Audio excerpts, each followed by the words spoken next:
दोस्तों नमस्कार। मैं लोकेश साहू।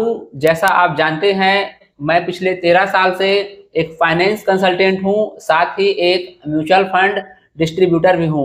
दोस्तों आज का यह वीडियो होम लोन के ऊपर है। दोस्तों आज के इस वीडियो में हम बात करेंगे होम लोन किस एज में लेना चाहिए और कौन सी वो गलती है जिसे हमें नहीं करना चाहिए।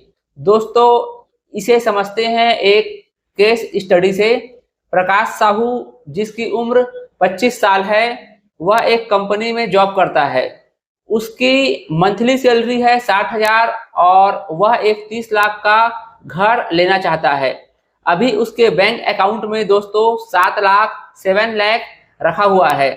दोस्तों इस केस स्टडी को समझने से पहले यदि आप इस चैनल पर नए हैं तो प्लीज इस चैनल को सब्सक्राइब कर लीजिएगा। इस चैनल पर आने वाले समय में और कई सारे केस स्टडी अपलोड किए जाएंगे। और दोस्तों यदि यह वीडियो अच्छा लगे तो वीडियो को लाइक और शेयर जरूर कीजिएगा। आइए वीडियो की शुरुआत करते हैं। मान लीजिए प्रकाश कोई बैंक जाता है तो 30 लाख के घर में उसे 90% फाइनेंस हो जाएगा, मतलब 27 लाख तक का लोन उसे मिल सकता है। और दोस्तों अगर ये लोन 8.5% ब्याज दर से यदि 20 साल के लिए लिया जाता है तो इसका जो ईएमआई आएगा वो तकरीबन 23,431 अनुमानित आएगा, जैसा आप चित्र में देख सकते हैं। बाकी शेष दोस्तों 30 लाख के घर के लिए 3 लाख उसे डाउन पेमेंट चुकाना होगा और साथ ही एक रजिस्ट्री खर्चा जैसे स्टैम्प ड्यूटी, पंजीयन शुल्क, ये भी खर्चा दोस्तों अनुमानित 3 लाख मान लेते हैं। वैसे यह खर्चा हर राज्य के हिसाब से अलग अलग हो सकता है।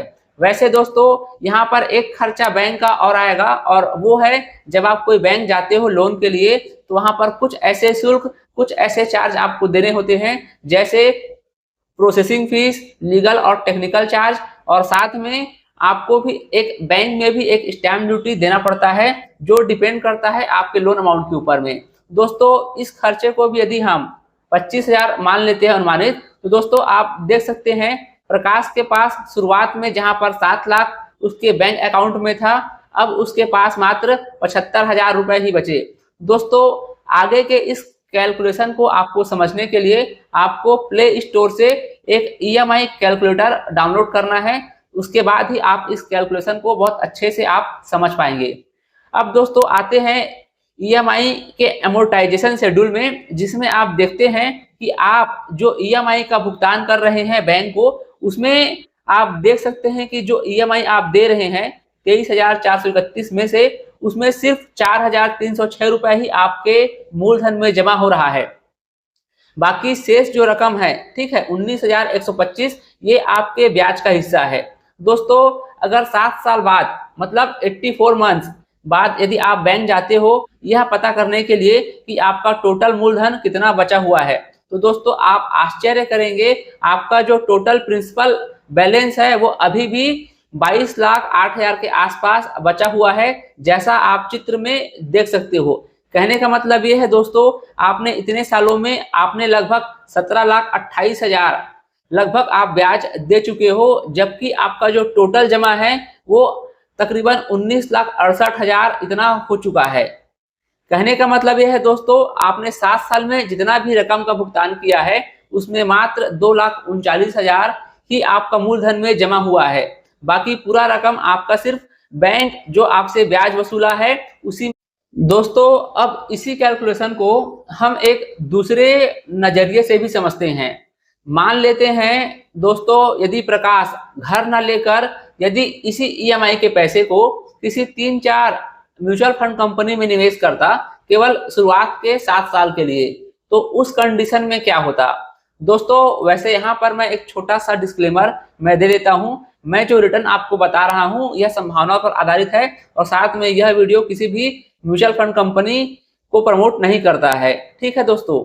यह जो रिटर्न मैं आपको बता रहा हूँ यह तकरीबन बाजार पिछले 25 सालों में जो रिटर्न दिया है उसके आधार पर मैं बता रहा हूँ, क्योंकि वास्तविक रिटर्न भिन्न हो सकता है।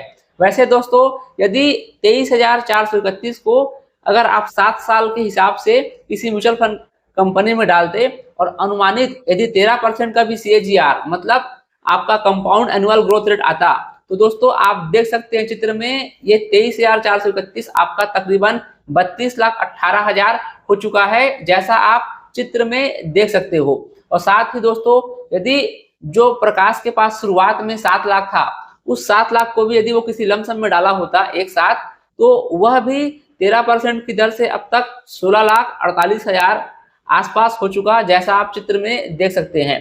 कहने का मतलब यह है दोस्तों कि प्रकाश 7 साल के बाद खुद से ही 48 लाख का एक पूंजी, एक कॉर्पस जमा कर चुका होता।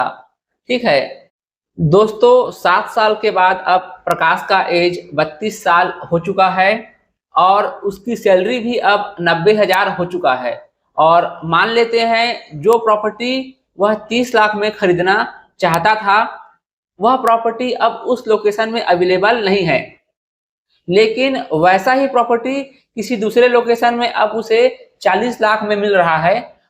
तो उस कंडीशन में दोस्तों यह कैलकुलेशन कैसे होगा, आइए इसे भी समझते हैं। मान लेते हैं दोस्तों 40 लाख के होम लोन में यदि बैंक 80% फाइनेंस करता है तो यह होता है तकरीबन 32 लाख रुपए, जिसमें प्रकाश को अब यहाँ पे 8 लाख का डाउन पेमेंट करना होगा। और साथ ही यहाँ पे जो रजिस्ट्री जो खर्चा आएगा दोस्तों, इस खर्चे को भी 4 लाख मान लेते हैं। और जो बैंक का खर्चा, जैसा मैं वीडियो की शुरुआत में बताया था, उस खर्चे को भी अब 25,000 से बढ़ा के यदि 50,000 कर लेते हैं। ठीक है, तो दोस्तों ये सारे खर्चे को देने के बाद भी अभी प्रकाश के पास जो 7 लाख का जो रकम जो लमसम में 16 लाख हो चुका था, उस 16 लाख में से यदि 12,50,000 को यदि प्रकाश निकालता भी है तो अभी भी उसके पास लगभग 3,50,000 एक्स्ट्रा बचेगा। ठीक है दोस्तों, अब इस होम लोन के कैलकुलेशन को समझते हैं। मान लेते हैं अब ब्याज भी 8.5% से बढ़कर 9% हो गया, तब इसका ईएमआई दोस्तों 32 लाख का कितना आएगा? यह ईएमआई आएगा तकरीबन 28,791 रुपए, लगभग 20 साल के लिए, जैसा आप चित्र में देख सकते हैं।